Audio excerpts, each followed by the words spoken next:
Thank you, thank you. Hey, good morning, CSL. My name's Jake. That's James. That's Joe. We're the band today, and we're really excited for today's service. We have an amazing guest artist who does not come often enough. I'll fix that, don't worry. Okay, please give it up for the one, the only amazing Savannah Woods.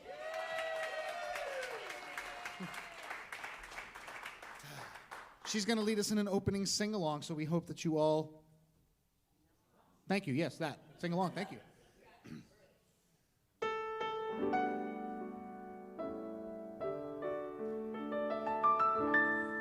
May I be filled with loving kindness. May I be well. May I be peaceful and at ease. And may I be happy. Let's sing that again. May I be filled with loving kindness. May I be well. May I be peaceful and at ease.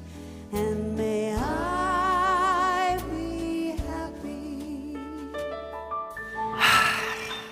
And as we gather here today, online and here in person, let's know that this National Day of Metta, which is a Buddhist practice, which is spreading compassion, love, kindness to yourself, to your loved ones, to your neighbor, to your strangers, to the rest of the world, knowing that the rest of the world needs our compassion, they need our loving kindness, they need to be well. We all need that right now and every day, all the time. So as we pray this song together, imagine your kindness and your lovingness and your wellness and your peace emanating out from here, emanating out from Center for Spiritual Living Seattle, emanating out to the city of Seattle, emanating to the state of Washington, emanating to the United States of America, emanating to the globe, where people feel our high consciousness and are healed instantaneously by it. So let's sing this together 2 more times at least for the world. And so it is. May I be filled with loving kindness. May I be well. May I be peaceful and at ease. And may I be happy. May you be filled. May you be filled with loving kindness. May you be well. May you be peaceful and at ease. And may you be happy. May we be filled with loving kindness. May we be well. May we be peaceful and at ease. And may we be happy. peaceful and at ease. May we be peaceful and at ease. And may we be happy.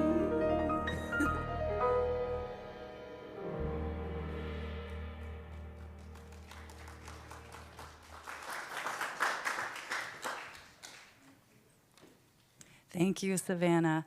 I'm Cynthia, and my pronouns are she and her, and I'm here to welcome you to the Center for Spiritual Living Seattle. We are a community dedicated to inspiring all to connect with a power greater than themselves. And we call ourselves spiritual and not religious because we have little or no dogma.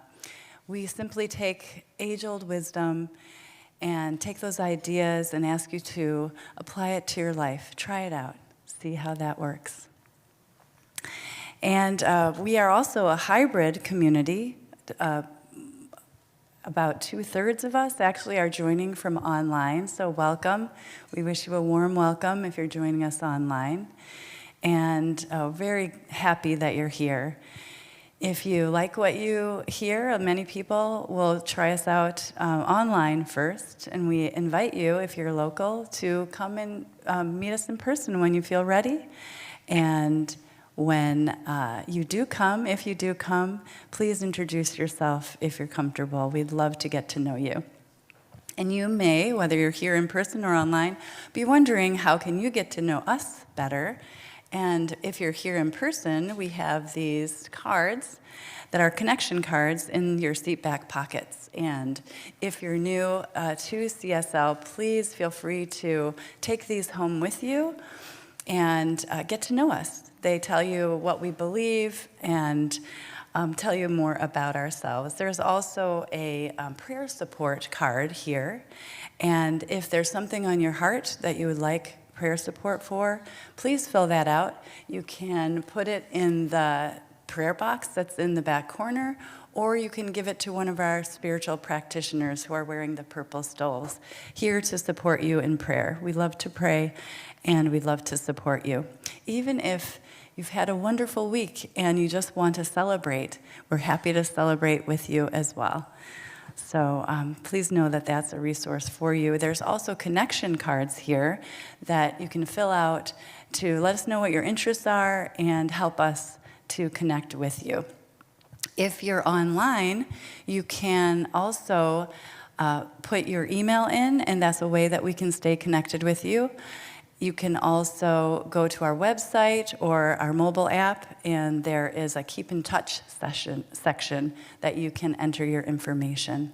And so that helps us to get to know you and keep that connection.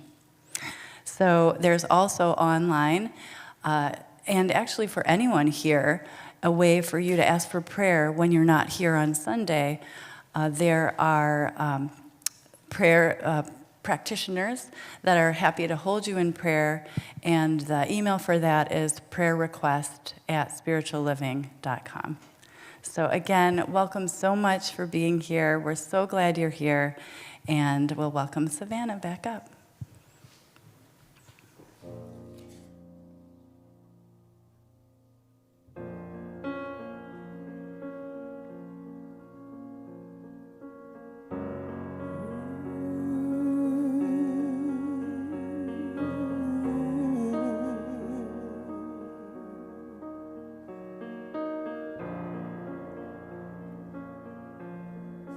Not the wound, not the fall, not the silence, not the wall, and not the night they couldn't see. I'm the best me, rising free. I'm not what happened to me. I'm what I choose to be. Each step I take, I shift, I rise. The past dissolves before my eyes. I'm not what happened to me. I'm what I choose to be. Each step I take, I shift, I rise. The past dissolves before my eyes. I'm not the moment, not the mark. I am more than what went dark. I hold the sun behind my skin. I plant the truth and grow within. I'm not what happened to me. I'm what I choose to be. Each step I take, I shift, I rise. The story ends, the soul flies.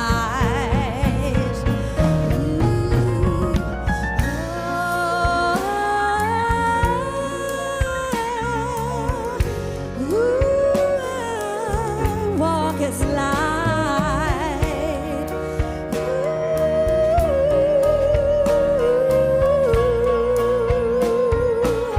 I'm not what happened to me.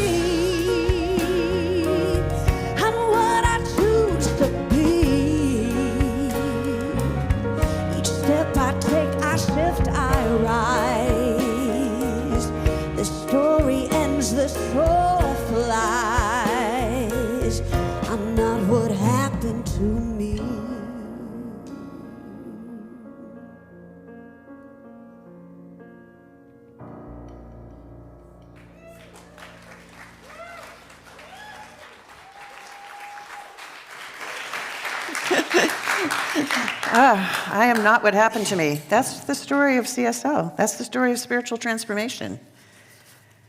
The past is not precedence. And I have my absent professor notes that I'm just arranging here. I'm Andrea Weatherhead. I am a minister here at Center for Spiritual Living, Seattle. I welcome you on this very auspicious Sunday. It's a really convergence of a lot of things.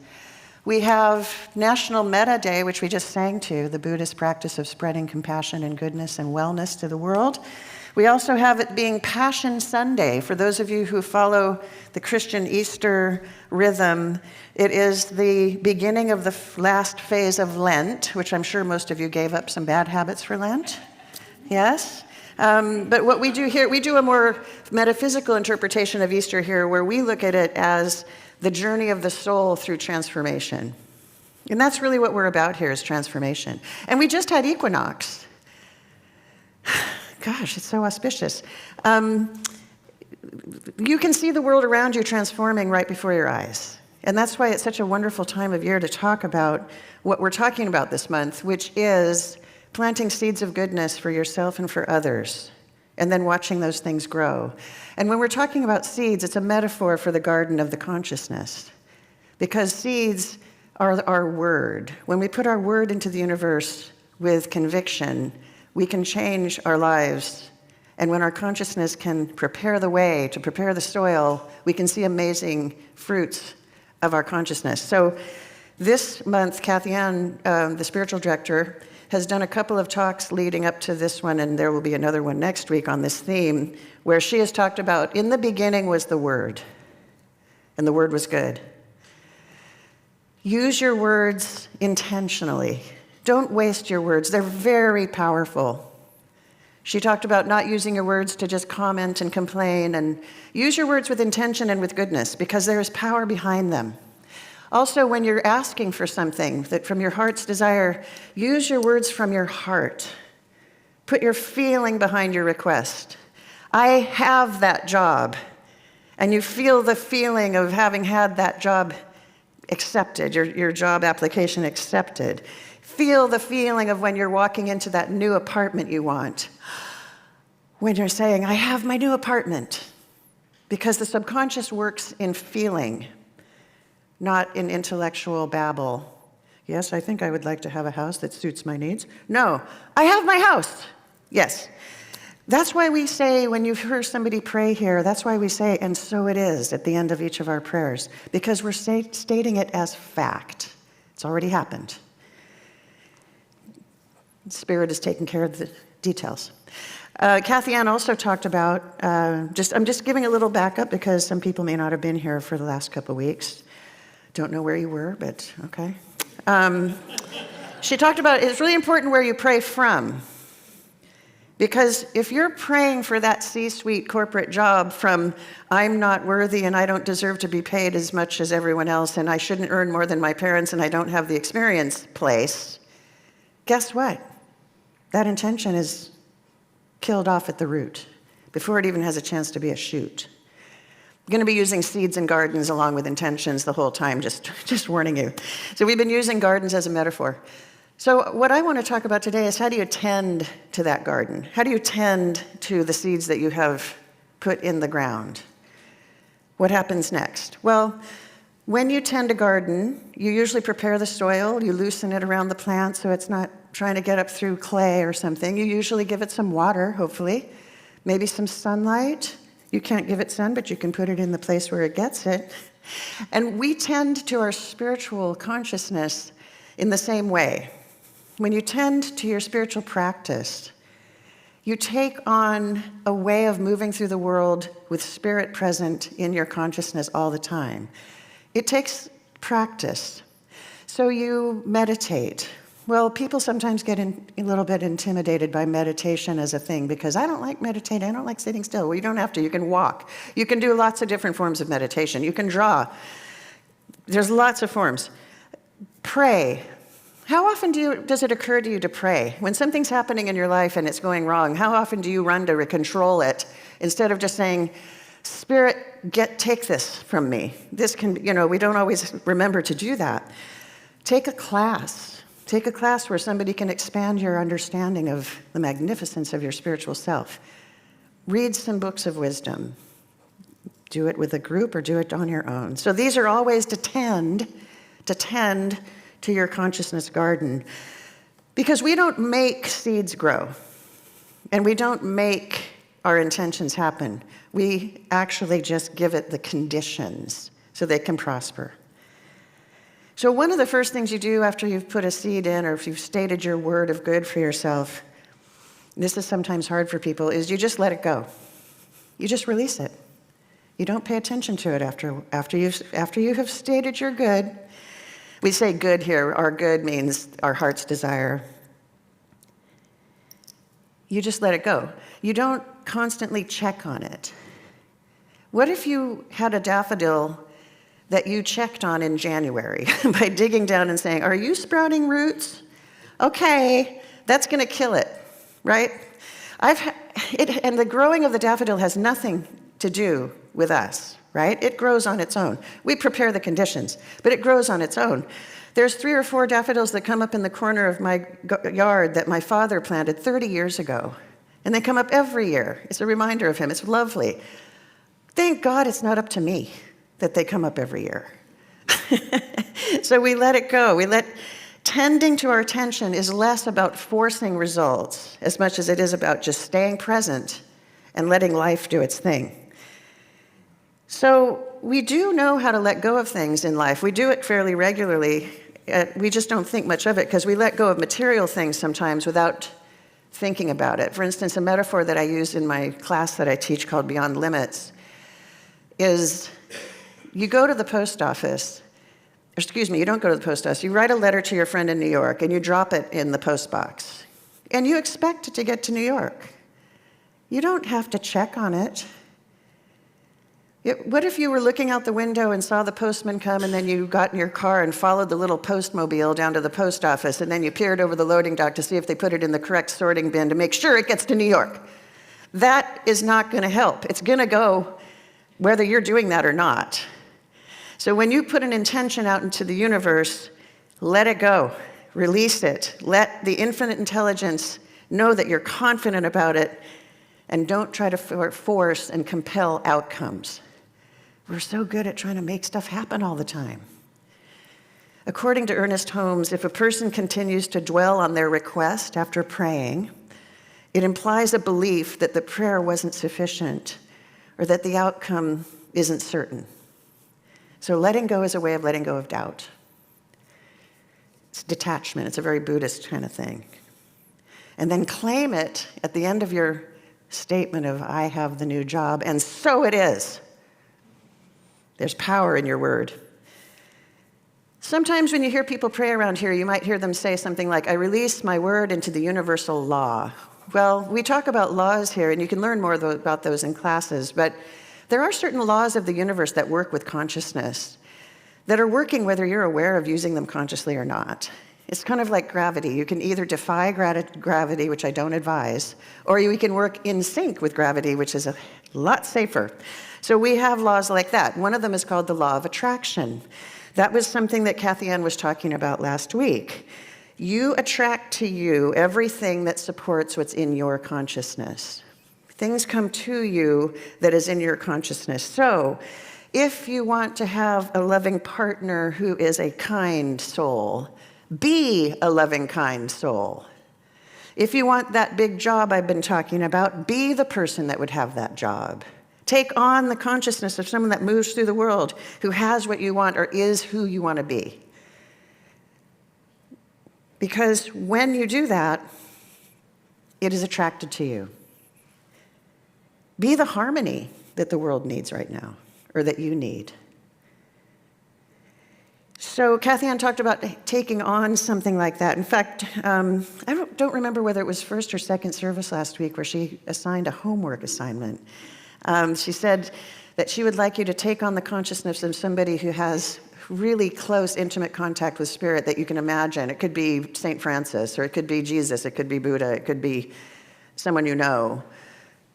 And take on that consciousness and work being that person for the whole week. Showing up at work as light, showing up at work as love, And how was that going to be for you? And she said she would check.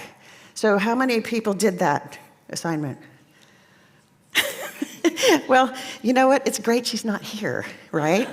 Because I'm the substitute teacher. Let's have recess. Let's go and I think I'll show a movie. Bye. No, that's really dissing sub-teachers. That's mean. But, so it's a good thing she's not here. But, you know, you can imagine that person being the person that gets what you desire. If you can't be imagining that because it's too far from your own experience, go out and find people to know who are like that. Go have coffee with them. Go to some kind of meeting where they gather and be around them. Because another law of the universe is the law of association.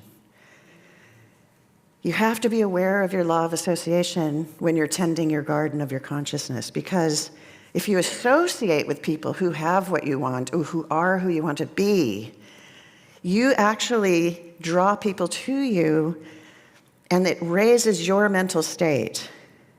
So we draw people to us who reflect our mental state, and conversely, the energy of people who we associate with can influence our own thinking.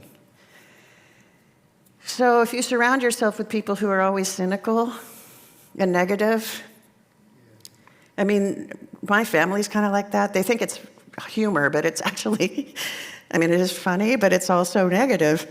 You can start to accept those patterns as normal for yourself. And that starts to manifest in your personal experience. Everything becomes cynical and normal. That becomes normal. Ernest Holmes said that every person emits a mental atmosphere. Ooh, that's like we carry around this atmosphere. You know when somebody walks in the room and they drain the room. You've had that feeling.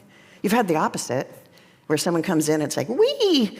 I mean, you need to hang out with the people that will lift you. Because those people with peaceful consciousness or successful consciousness or loving consciousness, they will implant on yours. So part of your spiritual practice is to choose your circle. And it's not about being elitist.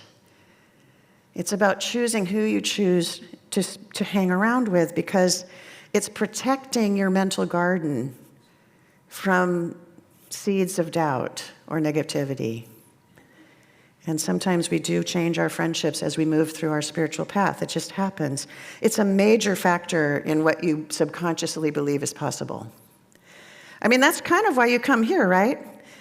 You come here because you're with people who are on a spiritual journey at the same time as you. You come here to meet people that have the same aspirations, to know God, to know Spirit, to know the magnificence we are, and to lift each other. And if you can't come here because it's not unlocked every day of the week, you can join a Sangha. What's a Sangha? We use that word loosely sometimes. I realize some people don't know what that means. It's a group of people who gather in a spiritual context and support each other in prayer. You can go to a Sangha, 5, 6 people maybe, once a week. You could go once a month. You could go twice a year. It doesn't matter. You can check in with each other online or in email or Zoom. What it is a way to get support. How many social circles are you in where you can really say what you need in your life and have people support you? Sometimes at a cocktail party or a book club, you don't go there. You don't go deep. So a Sangha is meant for that.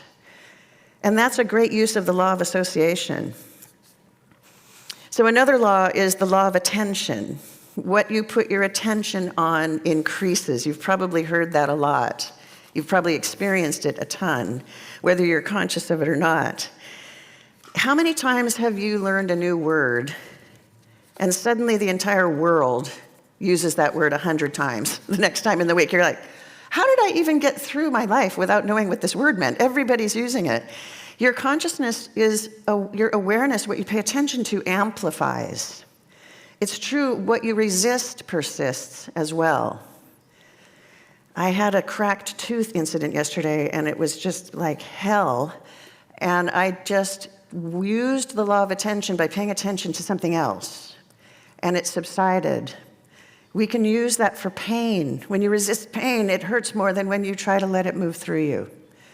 It's true with all the things that you pay attention to. If you pay attention to being a drama person in your life, you're going to have drama because you pay attention to it and you bring it to you. It amplifies.